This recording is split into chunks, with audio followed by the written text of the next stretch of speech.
자, 이번에는 라즈베리 파이 보드를 이용해서 DC 모터를 구동하는 실험에 관련된 내용입니다. 이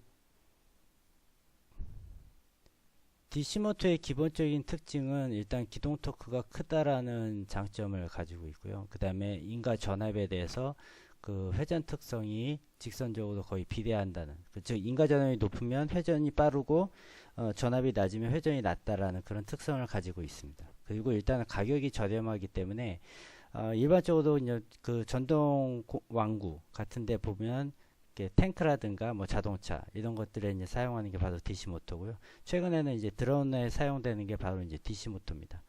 DC 모터가 구동되는 회전하는 원리는 여기 지금 이 그림에서 보시면 되는데 일단은 기본적으로 이제 여기 보시면 플레밍의 왼손 법칙에 의해서 자기네 전류가 흐를 때 발생하는 힘의 방향과 세기를 나타내는 게 바로 플레밍의 법칙입니다. 그래서 여기 그림에서 보시면 자개가 발생을 할 때 그다음에 전류가 요 도선에는 요쪽 방향으로 흐르게 되니까 발생하는 힘은 위쪽으로 발생을 하는 거죠. 그래서 지금 요쪽 부분은 위쪽으로 받는 힘이 되고 반대 방향은 전류가 이쪽 방향으로 흐르기 때문에 받는 힘은 아래쪽으로 되죠. 그래서 얘가 이 방향으로 회전을 하게 되는 겁니다.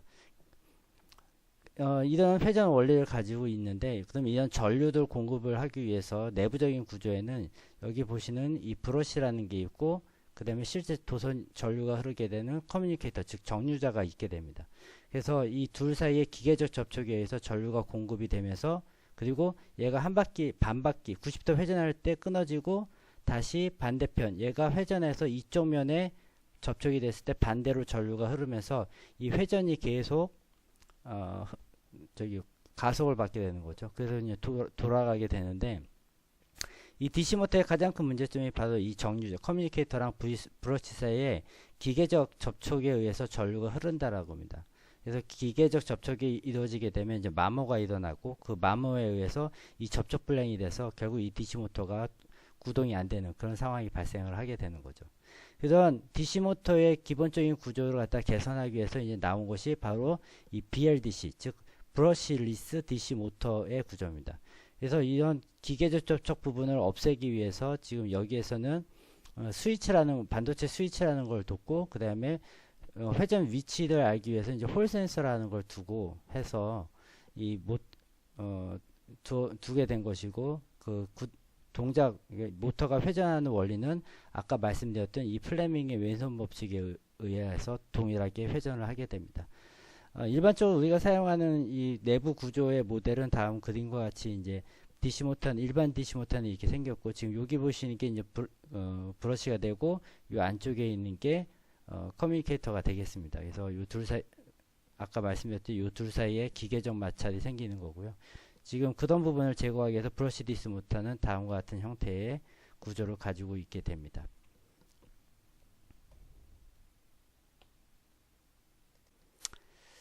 DC 모터를 구동할 때는 기본적으로 이제 그 DC 모터 드라이버 IC, 모터 드라이버 IC라는 걸 사용을 하게 되는데, 가장 많이 쓰는 게 이 L293이라는 드라이버 IC입니다.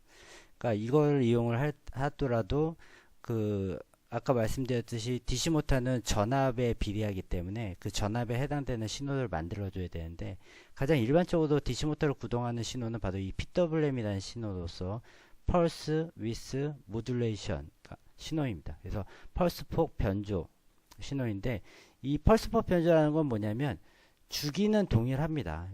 한 주기 내에는 동일하고, 주기 내에서 이 하이인 부분에 해당되는 이 펄스폭이 변하는 게 바로 펄스폭 변조에 해당됩니다.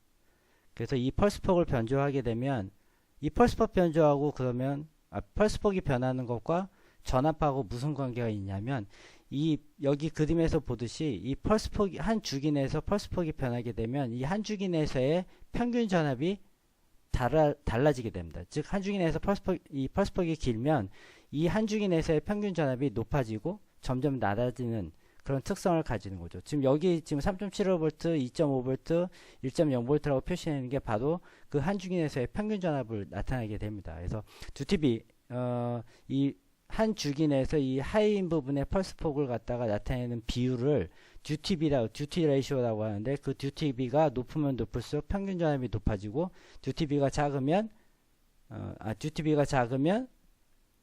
평균 전압이 낮아지는 그런 특성을 가지는 거죠.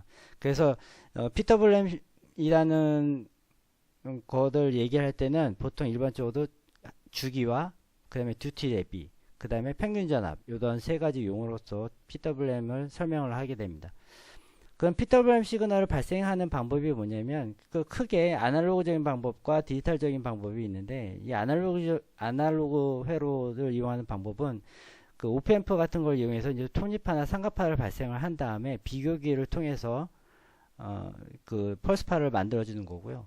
그 다음에 지금 여기 나와 있는 이 그림이 바로 아날로그 방식입니다. 오프앰프를 이용해서 톱니파를 만든 다음에 내가 일정한 전압을 기준으로 비교기를 사용을 하게 되면 바로 다음 그림과 같은 서로 다른 펄스폭을 가지는 신호가 발생을 하게 되는 거죠. 이게 바로 이제 아날로그 회로를 이용하는 방식이고, 이 디지털 회로를 이용하는 방식은 그냥 우리 말대로 마이크로 프로세서를 사용하는 겁니다. 그래서 마이크로 프로세서의 타이머 카운터 기능을 이용해서 그 PWM 신호를 발생을 하게 되는데, 타이머 카운터를 이용하는 방법 이외에 또 다른 방법은 GPIO를 이용해서 우리가 딜레이를 조절함으로써 PWM 신호를 발생할 수도 있습니다. 그래서 지금 우리가 하는 거는 아두이노라는 마이크로 프로세서를 이용해서 GPIO를 이용하거나 아니면 타이머 카운터를 이용해서 PWM 신호를 발생하는 것을 발생시키고, 그것을 DC 모터에 인가를 해서 모터의 회전 속도를 제어하는 실험을 수행을 할 것입니다.